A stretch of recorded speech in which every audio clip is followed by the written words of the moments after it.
नमस्कार दोस्तों, स्वागत है आज के मेरे इस चैनल पे जहां हर रोज एक नया अपडेट लेकर हम आते रहते हैं। अगर वीडियो पसंद आए तो एक लाइक करना बिल्कुल ना भूलें।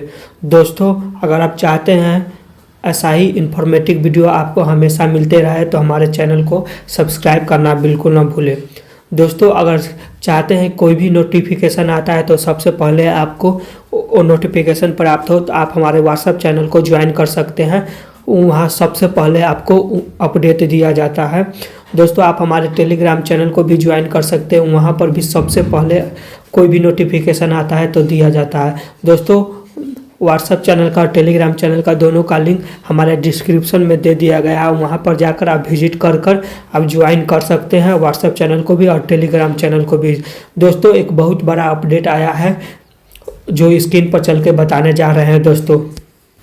दोस्तों, बिहार में पंप ऑपरेटर की भर्ती आई है जो 10वीं पास के लिए होने वाले हैं। दोस्तों, कैसे करें आवेदन, कहां से आवेदन होंगे, कितना फी लगेगा, दोस्तों तमाम आज के इस डिटेल वीडियो में बात करने जा रहे हैं। दोस्तों, वीडियो ध्यान से देखिएगा, वीडियो बहुत महत्वपूर्ण होने वाली है। दोस्तों, वीडियो के अंत तक बने रहिएगा। दोस्तों, स्किप मत कीजिएगा।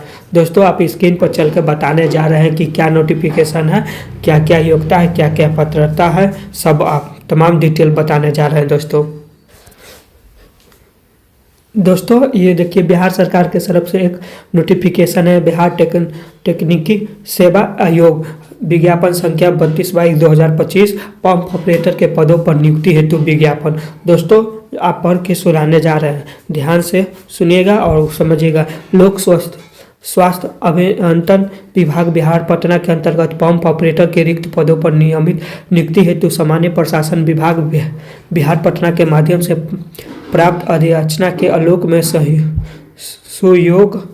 सुयोग्य उम्मीदवारों जो भारत के नागरिक हो एवं विवाहित प्रपत्र में आयोग के वेबसाइट पर दिनांक 12/12/2025 से 12/1/2026 तक ऑनलाइन आवेदन आमंत्रित किए जाते हैं। दोस्तों, ये कहना ये चाह रहा है जो पंप ऑपरेटर की भर्ती आई है वो जो सिर्फ भारत के, आप अगर चाहते हैं भरना तो इसमें भारत के नागरिक के ही अगर आप दूसरे देश के नागरिक हैं तो आज आप इसमें भर नहीं सकते हैं। अगर भारत के आप नागरिक हैं तभी आप पंप ऑपरेटर की भर्ती में आप फॉर्म फिलअप कर सकते हैं।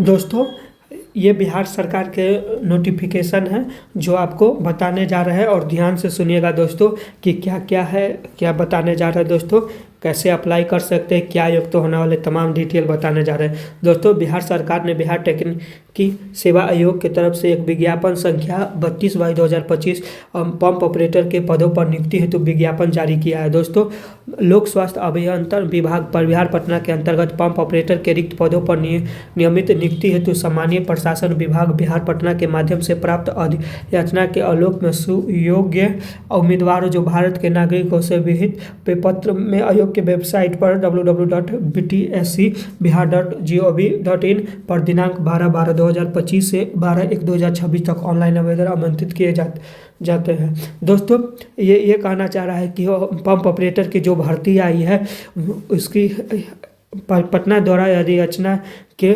संदर्भ में आई है। दोस्तों, आप अगर पंप ऑपरेटर बिहार में जो पंप ऑपरेटर की भर्ती आई है अगर आप उसमें चाहते हैं अप्लाई करना तो उसमें आपका पहला भारत का नागरिक होना आवश्यक है। दोस्तों, अगर आप भारत का नागरिक है तभी आप बिहार में पंप ऑपरेटर की भर्ती पर आप आवेदन कर सकते हैं। दोस्तों, इसका आवेदन का दिनांक 12 दिसंबर 2025 से स्टार्ट है। दोस्तों, 12 दिसंबर 2025 से शुरू है। दोस्तों, अंतिम तिथि 12 जनवरी 2026 है। दोस्तों, इसका अंतिम तिथि पंप ऑपरेटर का अंतिम तिथि 12 जनवरी 2026 इसका अंतिम तिथि है। दोस्तों, आप पढ़ के सुना रहे जा रहे हैं कि वेतन कितना मिलेगा, योग्यता क्या क्या होने वाला, तमाम आज के डिटेल वीडियो में बताने जा रहा है और कितने कौन श्रेणी में कोटिवार में कैसे कितने पद खाली है उनके बारे में बताया जा रहा है कि कौन कोटि में कितने कितने सीटें खाली है दोस्तों पद नाम होने वाला है पंप ऑपरेटर। उसमें वेतनमान संतवें पुनरीक्षित वेतन संरचना में वेतन स्तर 2 का होगा दोस्तों इसमें योग्यता क्या होने वाले हैं। इसमें योग्यता पहला योग्यता होना चाहिए मान्यता प्राप्त समकक्ष या संस्थान से मैट्रिक या 10वीं में उत्तीर्ण होना चाहिए। दोस्तों पहला ये है इसमें योग्यता की मान्यता प्राप्त बोर्ड से आपका मैट्रिक पास होना चाहिए, ना तो समकक्ष संस्था से मैट्रिक या 10वीं में पास होना जरूरी है दोस्तों। दूसरा है साथ ही में किसी मान्यता प्राप्त औद्योगिक प्रशिक्षण संस्थान में ITI से मशीनिस्ट अथवा फिटर ट्रेंड की परीक्षा में उत्तीर्ण हो। दोस्तों इसमें मैट्रिक तो पास होना ही चाहिए, साथ ही किसी मान्यता प्राप्त से औद्योगिक परीक्षण संस्थान से ITI या मशीनिस्ट हो या मशीनिस्ट से हो या फिटर से हो, ट्रेन की परीक्षा में उत्तीर्णता इसमें ज़रूरी है दोस्तों। उसमें एक नोटिस दिया गया है कि मशीनिस्ट अथवा फिटर ट्रेड में दूरस्थ शिक्षा से अर्जित उत्तीर्णता की अधिमानता नहीं दी जाएगी। दोस्तों अगर आप मशीनिस्ट या अथवा फिटर ट्रेड में अगर आप दूरस्थ डिस्टेंस लर्निंग से अगर पढ़ाई किए हैं तो उसमें आपको मान्यता नहीं दी जाएगी दोस्तों। अर्थात उक्त ट्रेडों में केवल नियमित कोर्सों में नियमित अर्जित उत्तीर्णताओं की अधिमानता दी जाएगी। दोस्तों अगर मशीनिस्ट अथवा फिटर ट्रेड में अगर आप चाहते हैं, अगर मशीनिस्ट तथा फिटर ट्रेड में अगर आपका रेगुलर से आप किए हैं तो आप तभी अप्लाई कर सकते हैं। अगर आपका डिस्टेंस से है तो इसमें आप अप्लाई नहीं कर सकते पंप ऑपरेटर में। दोस्तों ये थी योग्यता। वेतन भी बता दिए कि वेतन 7वें के अनुसार वेतन स्तर 2 होने वाला है दोस्तों। अब किसमें कितने कितने पद खाली है वो बताने जा रहे हैं दोस्तों इसमें पंप ऑपरेटर की भर्ती आरक्षित के लिए 77 पोस्ट है, आर्थिक रूप से कमजोर वर्ग के लिए 19 है, अनुसूचित जनजाति के लिए 31 है, अनुसूचित जनजाति के लिए 2 है, अत्यंत पिछड़ा वर्ग के लिए 33 पोस्टें हैं, पिछड़ा वर्ग के लिए 23 है, पिछड़ा वर्गों की महिला के लिए 6 है। कुल पद 191 है दोस्तों इसमें महिलाओं को 35% आरक्षण दिया जाता है दोस्तों। इसमें से 35% आरक्षण के अनुसार इसमें महिला की सीटें रिजर्व रहती है दोस्तों अगर इसमें आप चाहते हैं छूट लेना तो दिव्यांग के लिए तो बिहार राज्य के मूल निवासी होना चाहिए, BH03 HH03 या OH01 या MH02 के प्रमाण पत्र होना चाहिए, क्योंकि दिव्यांगता इससे प्रमाणित होता है दोस्तों। दोस्तों जो स्वतंत्रता सेनानियों के पोता पोती नाती नातनी के लिए बिहार राज्य के मूल निवासी होना जरूरी है दोस्तों, उनके लिए 4 पद खाली है दोस्तों ये था कि कितने कितने पद खाली है कोटिवार बता दिया गया है। आप एक और नोटिस बताने जा रहे हैं। दिव्यांगता की प्रकृति इस प्रकार दर्शाई गई है। BH मतलब होता है दृष्टि, दिव्यांग मतलब दिव्यांग,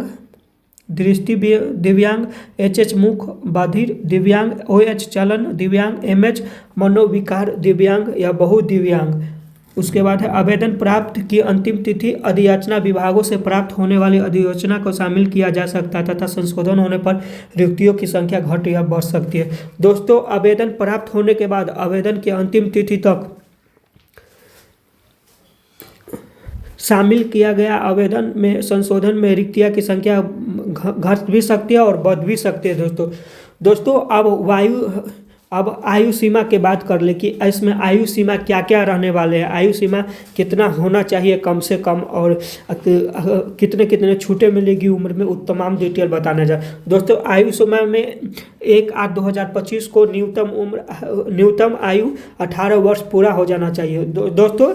1/8/2025 के नियम न्यूनतम आयु 18 वर्ष पूरा हो जाना चाहिए दोस्तों। अगर आपका 1/8/2025 तक अगर 18 वर्ष आपका नहीं पूरा है तो इसमें आप अप्लाई नहीं कर सकते दोस्तों। अगर आपको 1/8/2025 तक आपका 18 वर्ष पूरा गया है तो आप अप्लाई कर सकते हैं इसमें दोस्तों। दोस्तों इसमें अधिकतम उम्र की सीमा आरक्षित श्रेणी के अनारक्षित के लिए 37 वर्ष है, अनारक्षित के महिला के लिए 40 वर्ष है, पिछड़ा वर्ग अत्यंत पिछड़ा वर्ग पुरुष महिला के लिए 40 वर्ष है अधिकतम उम्र, और अनुसूचित जनजाति पुरुष महिला के लिए 42 वर्ष है। दोस्तों ये थी आयु सीमा। अब आगे बढ़ते हैं दोस्तों आयोग द्वारा 10वीं एवं समतुल्य प्रमाण पत्र अंकित उम्मीदवारों की जन्म तिथि मान्य की जाएगी। दोस्तों जो अगर आप समान पाए जाते हैं तो जन्म तिथि आपका 10वीं का है, जो उसी पर जन्म तिथि पर ही मान्य किया जाएगा। दोस्तों एक और नोट बताया गया है, सामान्य प्रशासन विभाग के संकल्प संख्या 962 दिनांक 22/1/2021 के अल्लू के दिव्यांगों की अधिकतम उम्र सीमा में 10 वर्षों की छूट अनुमान्य है। दोस्तों आप अगर दिव्यांगों में से आते हैं तो आपको उसमें उम्र सीमा में 10 वर्षों की छूट दिया जाता है। दोस्तों सामान्य प्रशासन विभाग का संकल्प संख्या 2023-74 दिनांक 16/7/2007 एवं पत्रिका 13/10/7 दिनांक 20/9/2019 के आलोक में ऐसे सरकारी सेवक बिहार सरकार के नियमित रूप से नियुक्ति सरकार सेवक जो 3 वर्ष के निरंतर सेवा पूर्ण कर चुके हैं वह उच्चतर वेतनमान की सीमा में जाने हेतु अधिकतम आयु सीमा में 5 वर्षों की छूट अनुमान्य। दोस्तों अगर आप किसी पहले से 3 वर्षों में किसी सरकारी जॉब में 3 वर्ष अगर आप पूर्ण कर चुके हैं तो ऊंचे वेतन के लिए सेवा में अधिकतम आयु में आपको 5 वर्ष की छूट दी जाती है। दोस्तों इसमें आरक्षण की बात करें तो आरक्षण की बात में ऑनलाइन आवेदन में एक कॉलम में आरक्षण का दावा न करने का आरक्षण का लाभ नहीं मिलेगा। दोस्तों आप जब फॉर्म अप्लाई करेंगे तो उसमें आरक्षण का कॉलम दिया जाएगा, उसमें आरक्षण को आप फुल फिलअप करेंगे तभी आपको आरक्षण का लाभ मिलेगा, नहीं तो नहीं मिलेगा। दोस्तों उसके बाद आरक्षण का लाभ नहीं उम्मीदवारों को मिलेगा जिनका अस्थायी निवास बिहार राज्य है, अर्थात जो बिहार का मूल वासी है, बिहार राज्य के बिहार के निवासी अभ्यर्थी को आरक्षण का लाभ देय नहीं होगा। ऑनलाइन आवेदन से में भरा अस्थायी पता आरक्षण प्रयोजन के लिए अस्थायी निवास अमान्य होगा। दोस्तों अगर चाहते हैं आरक्षण का लाभ लेना तो आरक्षण का लाभ उन्हीं उम्मीदवारों को मिला जिनका अस्थायी बिहार राज्य का निवासी होना चाहिए, अर्थात जो बिहार के मूल वासी होना चाहिए। बिहार राज्य के मूल निवासी अभ्यर्थी को आरक्षण का लाभ। दोस्तों अगर बिहार राज्य के आप बाहर के निवासी अभ्यर्थी है तो आरक्षण का लाभ नहीं मिलेगा। दोस्तों ऑनलाइन आवेदन में भरा गया अस्थायी पता ही आरक्षण प्रयोजन के अस्थायी निवास अनुमान्य होगा। दोस्तों आप ऑनलाइन आवेदन करते वक्त जो पता भरते वही आपका निवास अनुमान्य होगा। दोस्तों उसके बाद अनुसूचित जाति एवं अनुसूचित जनजाति उम्मीदवारों का निम्नलिखित प्रमाण पत्र जमा करना अनिवार्य होगा। जाति प्रमाण पत्र, अस्थायी निवास, मूल निवास, डोमिसाइल प्रमाण पत्र, पिछड़ा वर्ग अत्यंत पिछड़ा उम्मीदवारों के लिए निम्नलिखित प्रमाण पत्र जमा करना होगा अनिवार्य होगा। क्रीमी लेयर रहित प्रमाण पत्र बिहार सरकार। दोस्तों ये कहना यह चाहता है कि अगर आप अनुसूचित जाति एवं अनुसूचित जनजाति के उम्मीदवारों में से आते हैं तो आपको कौन कौन सा प्रमाण पत्र जमा करना पड़ता है। आपको जाति प्रमाण पत्र जमा करना पड़ेगा, उसके बाद अस्थायी निवास, मूल निवास या डोमिसाइल प्रमाण पत्र जमा करना होगा। अगर आप पिछड़ा वर्ग एवं अत्यंत पिछड़ा वर्ग के उम्मीदवारों को निम्नलिखित प्रमाण पत्र, अगर आप पिछड़ा वर्ग एवं अत्यंत पिछड़ा वर्ग से आते हैं तो आपको क्रीमी लेयर प्रमाण पत्र चाहिए, वो बिहार सरकार का। दोस्तों उसके बाद अस्थायी निवास और मूल निवास को डोमिसाइल प्रमाण पत्र चाहिए अगर पिछड़ा एवं अत्यंत पिछड़ा वर्ग से आते हैं। अगर आप आर्थिक रूप से कमजोर वर्ग के निम्नलिखित प्रमाण पत्र के। दोस्तों अगर आप आर्थिक रूप से कमजोर वर्ग के से आते हैं उसमें आय एवं संपत्ति प्रमाण पत्र चाहिए, उसके बाद अस्थायी निवास या मूल निवास प्रमाण पत्र चाहिए। दोस्तों इसमें नोट बताया गया केवल जाति प्रमाण पत्र के आधार पर पिछड़ा एवं अत्यंत पिछड़ा वर्ग के उम्मीदवारों का आरक्षण का लाभ देय नहीं होगा। पिछड़ा वर्ग व अत्यंत पिछड़ा वर्ग सदस्य हेतु क्रीमी लेयर रहित प्रमाण पत्र संलग्न करना अनिवार्य है। क्रीमी लेयर रहित प्रमाण पत्र में इतना अन्य जाति प्रमाण पत्र मान्य नहीं होगा। सामान्य प्रशासन विभाग का अधिसूचना 1773 दिनांक 8/3/2021 के आलोक में महिला अभ्यर्थी हेतु जाति अनुसूचित जाति एवं अनुसूचित जनजाति एवं क्रीमी रहित प्रमाण पत्र पिछड़ा वर्ग अत्यंत पिछड़ा वर्ग पिता के नाम में मत एवं पता सहित निर्गत होना अनिवार्य है। दोस्तों जो आप क्रीमी लेयर देंगे उसमें पता, पिता का नाम और निवास प्रमाण पत्र में एकदम सही होना चाहिए। आप जहाँ के हैं वहीं का होना चाहिए। दोस्तों उसके बाद आय एवं परिसंपत्ति संबंधी प्रमाण पत्र निर्गत किए जाने वाला तिथि से 1 वर्ष के लिए वैध माना जाएगा। दोस्तों जो आय एवं परिसंपत्ति संबंधी प्रमाण पत्र देंगे उसे 1 वर्ष के भीतर का ही होना चाहिए, तभी आपका वैध माना जाएगा दोस्तों।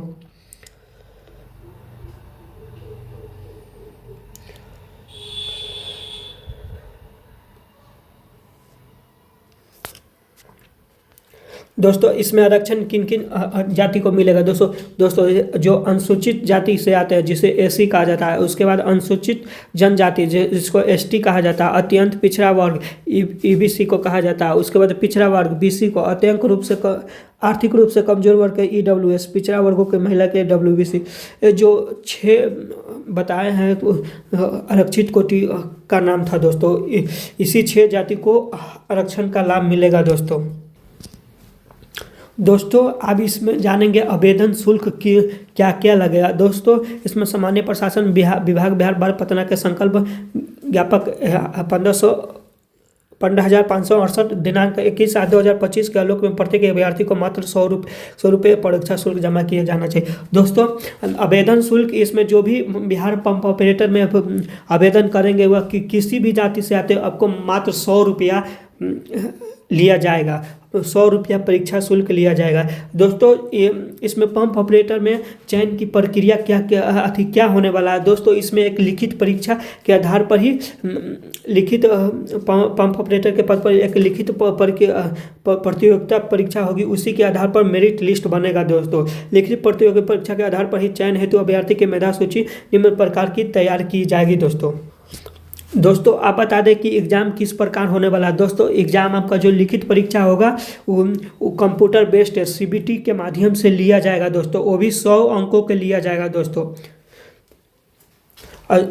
जो 100 प्रश्न पूछे जाएंगे उसमें बहुविकल्पीय वस्तुनिष्ठ प्रश्न रहेंगे। बहुविकल्पीय के मतलब बोले तो चार विकल्प आपको दिया जाएंगे, 4 विकल्प दिए जाएंगे, उसमें से किसी एक को चुनकर आपको टिक लगाना है। दोस्तों परीक्षा की अवधि 2 घंटे की होने वाली है, कुल 100 अंकों की होगी। परीक्षा में ITI मशीनिस्ट फिल्टर एवं मैट्रिक 10वें स्तर तक के प्रश्न होंगे, जिसमें 30 मशीनिस्ट से 30 प्रश्न मशीनिस्ट से और 20 प्रश्न फिल्टर से एवं गणित मैट्रिक BSc के स्तर का होगा। 20 प्रश्न सामान्य ज्ञान से संबंधित होंगे। प्रश्न पत्र में हिंदी एवं अंग्रेजी दोनों भाषा में होगी। दोस्तों जो परीक्षा होगी उसमें ITI जो मशीनिस्ट एवं फिल्टर मैट्रिक के 10वें के एग्जाम के स्तर का होगा। दोस्तों इसमें 30 प्रश्न आपको मशीनिस्ट से पूछेगा और 20 अंक आपको फिल्टर से पूछेगा। उसके बाद मैट्रिक BSc के स्तर से 20 प्रश्न सामान्य ज्ञान से संबंधित होंगे। दोस्तों जो प्रश्न पत्र आपके पास आएगा वो हिंदी और अंग्रेजी दोनों में दिया रहेगा। आप जिस भाषा में अपने आप को अनुकूल समझते हो उस भाषा में आप जवाब दे सकते हैं। दोस्तों उसके बाद है अधियाचना विभाग द्वारा निर्धारित ITI मशीनिस्ट फिटर स्तरीय तथा बिहार विद्यालय परीक्षा समिति द्वारा निर्धारित मैट्रिक 10वें स्तरीय पाठ्यक्रम के आधार पर प्रश्न पूछे जाएंगे। युक्त पाठ्यक्रम में आयोग की वेबसाइट पर अलग अलग से प्रकाशित किया जाएगा। युक्त परीक्षा 1 से अधिक पालियों में कंप्यूटर बेस्ड टेस्ट के माध्यम से आयोजित किया जाएगा। अधिक से पालियों में परीक्षा आयोजित किए जाने के कारण परीक्षा परिणाम का नॉर्मलाइजेशन की प्रक्रिया अपनाते हुए तैयार किया जाएगा। दोस्तों इसमें जो कंप्यूटर बेस्ड टेस्ट होने वाला है CBT के माध्यम से, उसमें 2 पालियों में परीक्षा होगा। इसमें नॉर्मलाइजेशन को पालन करते हुए तैयार किया जाएगा। दोस्तों इसमें परीक्षा में गलत उत्तर के लिए नेगेटिव मार्किंग लागू किया जाएगा। दोस्तों इसमें अगर बिहार सरकार के जो पंप ऑपरेटर पर भर्ती हो एग्जाम होगा उसमें नेगेटिव मार्किंग लागू है। दोस्तों सही उत्तर के लिए 1 अंक दिया जाएगा। दोस्तों अगर आप गलत करते हैं अगर एक गलत करते हैं तो आपको 0.25 अंक काट लिया जाएगा। दोस्तों उक्त परीक्षा के आधार पर सभी अभ्यर्थियों को समान नॉर्मलाइजेशन की प्रक्रिया अपनाते हुए स्कोर कार्ड प्रकाशित किया। दोस्तों इसमें जो एग्ज़ाम होगा उसमें नॉर्मलाइजेशन की प्रक्रिया अपनाते हुए इसमें और स्कोर कार्ड तैयार किया जाएगा। दोस्तों उसके बाद है कार्मिक प्रशासनिक सुधार विभाग बिहार के इतना 16/7/2013 सामान्य प्रशासन विभाग के को सामान्य वर्ग के लिए 40% द्वारा लिखित परीक्षा में सामान्य वर्ग के लिए 40%, पिछड़ा वर्ग के लिए 36.5%, अत्यंत पिछड़ा वर्गों के लिए 34%, अनुसूचित जनजाति महिला तथा सशक्त निःशुल्कता से ग्रस्त दिव्यांग उम्मीदवारों के लिए 32% निर्धारित न्यूनतम प्राप्त करना अनिवार्य होगा। दोस्तों अगर इसमें आप सिर्फ क्वालिफाई होना चाहते हैं तो क्वालिफाई के लिए आपको लिखित परीक्षा के लिए जब पिछड़ा वर्ग से आप आते हैं तो आपको सामान्य वर्ग के लिए आते हैं तो आपको 40% चाहिए दोस्तों। अगर पिछड़ा वर्ग के लिए से आते हैं तो 36.5% चाहिए दोस्तों। उसके बाद अत्यंत पिछड़ा वर्ग के लिए आते हैं तो 34%, अनुसूचित जनजाति महिला तथा निःशुल्कता से ग्रस्त दिव्यांगों उम्मीदवारों के लिए 32% निर्धारित न्यूनतम अंक आपको पासिंग के लिए प्राप्त होगा। मगर दोस्तों अगर आप चाहते हैं कि आपका आपका सिलेक्शन हो तो सिलेक्शन में आपको ज़्यादा से ज़्यादा अंक प्राप्त होगा तभी आपका रिजल्ट बनेगा दोस्तों, क्योंकि कम नंबर से आपका रिजल्ट नहीं बनेगा। ये सिर्फ जो अभी बताया है वो सिर्फ पासिंग मार्क के लिए है दोस्तों, क्योंकि मेरिट के लिए ज़्यादा से ज़्यादा नंबर जरूरी पड़ता है, पासिंग मार्क्स से काम चलने वाला नहीं है दोस्तों। नियमानुसार लिखित प्रतियोगिता परीक्षा में उत्तीर्ण क्वालिफाइड अभ्यर्थी को विज्ञापन के वर्णित प्रावधान कृतिवार मेधा सूची तैयार कर दस्तावेज सत्यापन के लिए वेरिफिकेशन अभिनीत किया जाएगा दोस्तों। इसके बाद लिखित परीक्षा उत्तीर्ण क्वालिफाई होने के बाद आपको एक मेरिट लिस्ट जारी किया जाएगा। उसके बाद डॉक्यूमेंट वेरिफिकेशन होगा। उसके बाद आपको बुलाया जाएगा दोस्तों।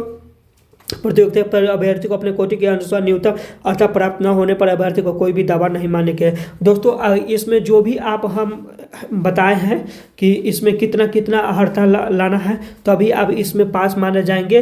अपने जाति के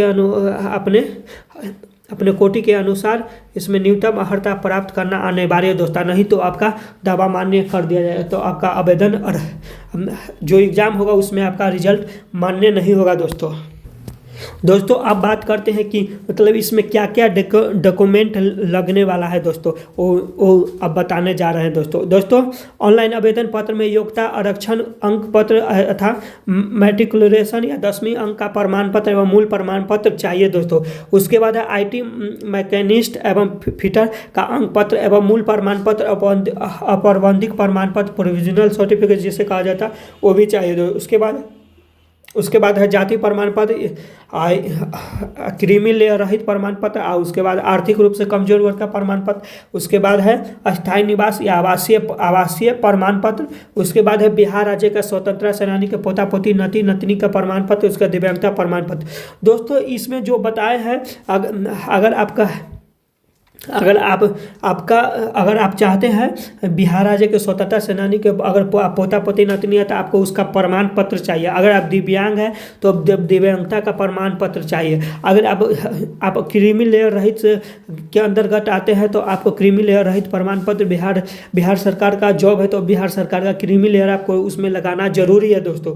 तो आप 1 साल के अंदर बना हुआ चाहिए दोस्तों क्रीमी लेयर। अगर आप आर्थिक रूप से कमजोर वर्ग के हैं तो आप उसका भी प्रमाण पत्र चाहिए। जो आर्थिक रूप से कमजोर वर्ग के लिए के अंतर्गत आते हैं उसी को प्रमाण पत्र चाहिए, आर्थिक रूप से कमजोर वाला दोस्तों ये थी डॉक्यूमेंट जो अभी बताए हैं दोस्तों। उसके बाद संबंधित सूचना के प्रविष्ट के उक्त सभी प्रमाण पत्र अंक पत्र विहित कॉलम में उपलब्ध अपलोड करना सुनिश्चित करेगी। कोई भी प्रमाण पत्र अंक प्रमाण अपलोड नहीं किए जाने पर अभ्यर्थी रद्द करने हेतु अयोग्य स्वतंत्र होंगे दोस्तों। अगर आप कोई भी इसमें से डॉक्यूमेंट आप अगर अपलोड नहीं करते हैं तो आपको जो ऑफिशियल इस वेबसाइट का जो जिसके पास हक रहता है वो आपको फॉर्म को रद्द कर दिया जाएगा दोस्तों। अगर आप जो भी प्रमाण पत्र लगाते हैं या अंक प्रमाण पत्र लगाते हैं तो वो ऑनलाइन आवेदन करने के वक्त जो लगाए रहेंगे वही मान्य किया जाएगा दोस्तों। बाकी कोई भी आपके पास है तो वो मान्य नहीं किया जाएगा दोस्तों।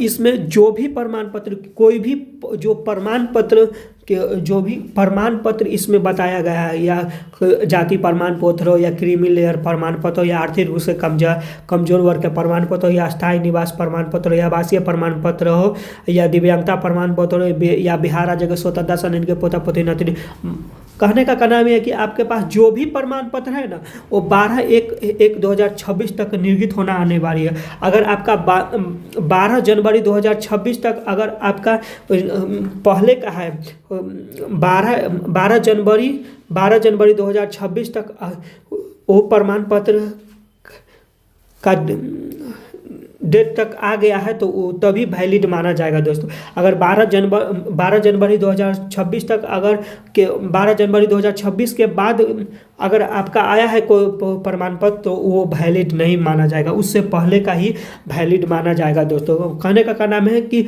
मान्य माना जाएगा 12 जनवरी 2026 तक। उससे पहले पहले का है तो ठीक है चलेगा। अगर उसके बाद है 12 जनवरी 2026 के बाद है तो आपको कोई भी प्रमाण पत्र मान्य नहीं किया जाएगा दोस्तों। जब आप फॉर्म अप्लाई करेंगे तो जो फॉर्म अप्लाई करेंगे उसका हार्ड कॉपी अवश्य सुरक्षित रख लीजिएगा, क्योंकि दस्तावेज जब डॉक्यूमेंट वेरिफिकेशन होगा तो किसी भी समय ये मांगा जा सकता है, इसलिए हार्ड कॉपी अपने पास एक हार्ड कॉपी रख लीजिएगा दोस्तों। जो भी प्रमाण पत्र लगाइएगा उसका फोटो कॉपी आपका पास रहना चाहिए दोस्तों। इसमें जो भी प्रमाण पत्र मांगा गया है या अंक प्रमाण पत्र मांगा है अपलोड ऑनलाइन फॉर्म में नहीं मांगा गया है। अगर डॉक्यूमेंट वेरिफिकेशन होता है तो उसमें स्वीकार नहीं किया जाएगा दोस्तों। जो इसमें उल्लेख किया गया है उसी प्रमाण पत्र को अंक प्रमाण पत्र को लगाइएगा, उसी का डॉक्यूमेंट वेरिफिकेशन होगा। अगर कोई दूसरा लगाते तो आपको वेरिफिकेशन में स्वीकार नहीं किया जाएगा दोस्तों। एक जरूरी नोटिस है दोस्तों। दस्तावेज सत्यापन मतलब कहने का डॉक्यूमेंट वेरिफिकेशन के समय अभ्यर्थी द्वारा ऑनलाइन आवेदन में उपलब्ध किए जाने वाला सभी प्रमाण पत्र अंक प्रमाण पत्रों के आयोग के वेबसाइट से डाउनलोड कर सत्यापन हेतु प्रस्तुत किया जाना है। अभ्यर्थी के निर्देश है कि ऑनलाइन आवेदन के सुस्पष्ट एवं क्लियर दस्तावेज जो सही तरह से स्कैनर के माध्यम से स्कैन किया गया हो को अपलोड करेंगे। धुंधला अस्पष्ट काला अपठनीय दस्तावेज प्रमाण पत्र अपलोड होने पर दस्तावेज सत्यापन डॉक्यूमेंट वेरिफिकेशन समय भी अभ्यर्थी समाप्त करने हेतु अयोग्य स्वतंत्र होंगे दोस्तों। आप जब कोई भी डॉक्यूमेंट अपलोड करेंगे या प्रमाण पत्र हो या अंक प्रमाण पत्र हो, कोई भी अगर फोटो हो या कोई भी चीज़ हो आप स्पष्ट स्कैन करके आप अपलोड कीजिएगा दोस्तों। आप धुंधला या स्पष्ट या काला नहीं रहना चाहिए, या जैसे हो गया आपको पढ़ने जो ऐसा मत डाल दीजिएगा जो पढ़ ना सके, ऐसा धुंधलापन वाला नहीं डालिएगा दोस्तों, क्योंकि ऐसा डालिएगा तो आपको डॉक्यूमेंट वेरिफिकेशन में जो जांचने वाला होगा उसके पास स्वतंत्र अधिकार रहेगा दोस्तों कि आपको अमान्य कर दिया जाए दोस्तों। इसमें मान्य नहीं किया जाएगा दोस्तों, अमान्य कर दिया जाएगा। वो स्वतंत्र रूप से रहेगा उसके अधिकार में दोस्तों। इसीलिए आप कोई भी डॉक्यूमेंट या कोई भी चीज़ अपलोड कीजिएगा स्पष्ट से अपलोड कीजिएगा दोस्तों कि सामने वाला पढ़ सके दोस्तों।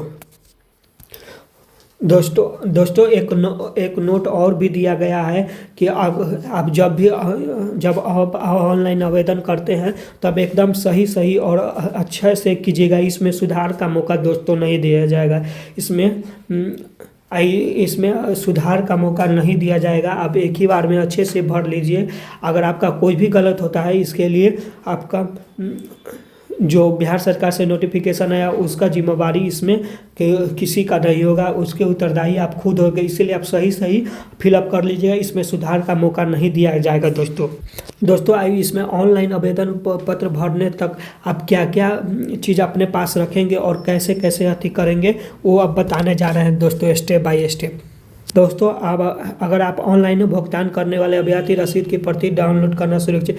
दोस्तों जब आप ऑनलाइन भुगतान करते हैं तो उसका एक रसीद अपने पास डाउनलोड करके अवश्य रख लीजिएगा दोस्तों अभ्यर्थी अपना नाम, जन्म तिथि, कोटि आवेदन शुल्क इत्यादि से संतुष्ट होने के बाद उपरांत ऑनलाइन आवेदन शुल्क जमा करेंगे। दोस्तों जब आप फॉर्म फिलअप करते हैं तो अभ्यर्थी अपना नाम देख लीजिएगा, जन्म तिथि देख लीजिएगा, कोटि देख लीजिएगा, कौन जाति से आते हैं।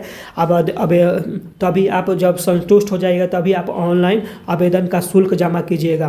दोस्तों जो ऑनलाइन आवेदन में ईमेल आईडी और मोबाइल नंबर दीजिएगा वो अपने पास सुरक्षित रखिएगा, क्योंकि यह अंतिम कोई भी रिजल्ट या मेरिट लिस्ट आता है तो उसी के माध्यम से आपको जानकारी दिया जाएगा। दोस्तों इसीलिए आप मोबाइल नंबर ऐसा दीजिए जो चालू हो, ईमेल आईडी भी ऐसा दीजिए जो चालू रहना चाहिए, क्योंकि किसी वक्त किसी समय भी मांगा जा सकता है। दोस्तों किसी भी परिस्थिति में किसी अन्य व्यक्ति का मोबाइल नंबर या ईमेल आईडी अंकित नहीं करेंगे। दोस्तों अगर जब आप फॉर्म भरते हैं तो आप अपना ही ईमेल आईडी दीजिए, कि मोबाइल नंबर दीजिए, किसी दूसरे का नहीं दीजिए, क्योंकि जब आपका सिलेक्शन होगा तो उसमें आपके मोबाइल पर कॉल जाएगा, ईमेल आईडी पर एक मैसेज आएगा, इसीलिए अपने पास का ही दीजिए। दोस्तों आप जब इंटरनेट से बैंकिंग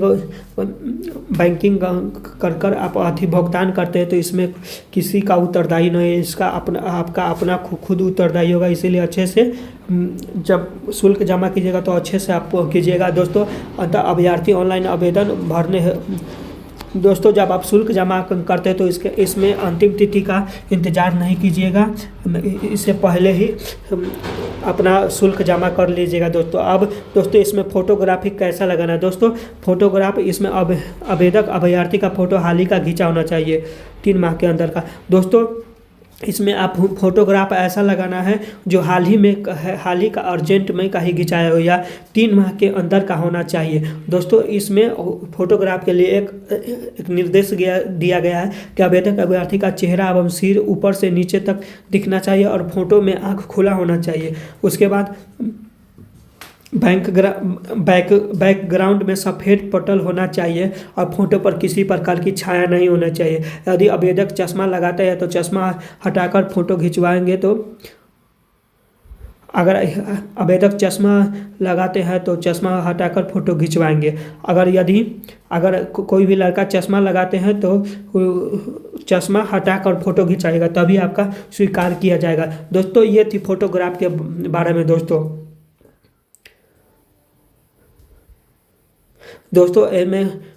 इसमें 14 का सेवन क ख ग का वर्णित निर्देशों के अनुरूप से फोटो न रहने पर अभ्यर्थी का फॉर्म रद्द कर दिया जाएगा। दोस्तों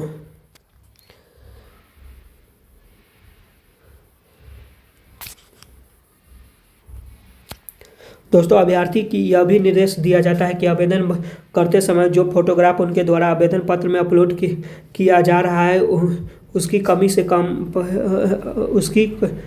कम 5 अतिरिक्त फोटो होना चाहिए। दोस्तों जब आप फॉर्म अप्लाई करते हैं तो उसमें फोटोग्राफ जो देते हैं उसमें आपको कम से कम उसके देने के बाद 5 आपको उसका फोटो कॉपी उसका फ़ोटो रहना चाहिए, 5 फ़ोटो आपके पास रहना चाहिए, तभी आप वो फ़ोटो दीजिएगा। दोस्तों क्योंकि ये बाद में ज़रूरी पड़ सकता है और कभी भी मांगा जा सकता है अगर आपका सिलेक्शन होता है। दोस्तों तो ये बात को ध्यान रखिएगा। दोस्तों ऑनलाइन भुगतान में किसी प्रकार का इंटरनेट गलत भुगतान या असफल भुगतान के लिए अयोग्य उत्तरदायी नहीं होगा। दोस्तों वेतन प्राप्त की अंतिम तिथि का अधियाचना विभागों राज्य सरकार द्वारा प्राप्त निर्देशों तथा आयोग के निर्णय के आलोक में विज्ञापन आवश्यकता अनुसार संशोधन किया जा सकता है। दोस्तों अभ्यर्थी का निर्देश दिया जाता है कि वे कोई भी फर्जी जाली प्रमाण पत्र के फिर आवेदन नहीं भरेंगे। दोस्तों इसमें एक और नोटिस दिया गया है कि आप कोई भी जाली डॉक्यूमेंट से आप फॉर्म फिलअप नहीं कीजिएगा, नहीं तो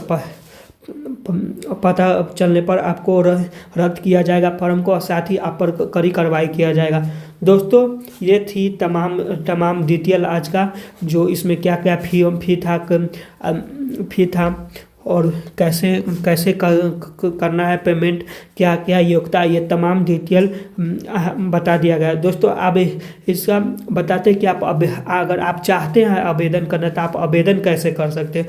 दोस्तों आवेदन के लिए हमारे डिस्क्रिप्शन में लिंक दिया गया है, आप वहां से जाकर हमारे डिस्क्रिप्शन में जो लिंक दिया गया है आप वहां से आप आप फॉर्म फिलअप कर सकते हैं दोस्तों। अगर आप चाहते हैं जो PDF हम आपको दिखाए वो PDF को पढ़ना, तो आप उसका भी हमारे डिस्क्रिप्शन में लिंक दे दिया गया है, आप वहां से लिंक को देख भी सकते हैं और डाउनलोड भी कर सकते हैं और साथ ही पढ़ भी सकते हैं। दोस्तों आज थी ये बिहार सरकार की जो पंप ऑपरेटर के पदों पर भर्ती आई थी उसके बारे में दोस्तों बताएं। दोस्तों हम नए और अच्छे जो जॉब के बारे में नोटिफिकेशन बताते रहते हैं, या कोई भी योजना आती हो उसके बारे में भी बताते रहते हैं। दोस्तों आप चाहते हैं कि आपको सटीक और हमेशा अच्छे वीडियो मिलते रहे तो हमारे चैनल को सब्सक्राइब करना बिल्कुल ना भूलें। दोस्तों अगर चाहते हैं कि सबसे पहले कोई भी नोटिफिकेशन आता है तो सबसे पहले आपको प्राप्त हो, तो आप हमारे व्हाट्सएप चैनल को फॉलो कर सकते हैं। वहाँ पर सबसे पहले कोई भी नोटिफिकेशन आता है तो सबसे पहले हमारे व्हाट्सएप चैनल पर नोटिफिकेशन दिया जाता है। उसके बाद टेलीग्राम चैनल भी ज्वाइन कर सकते हैं, वहाँ पर भी आपको सबसे पहले अपडेट दिया जाता है। दोस्तों ये थी आज की तमाम डिटेल, मिलते हैं नेक्स्ट वीडियो में, तब तक के लिए धन्यवाद दोस्तों।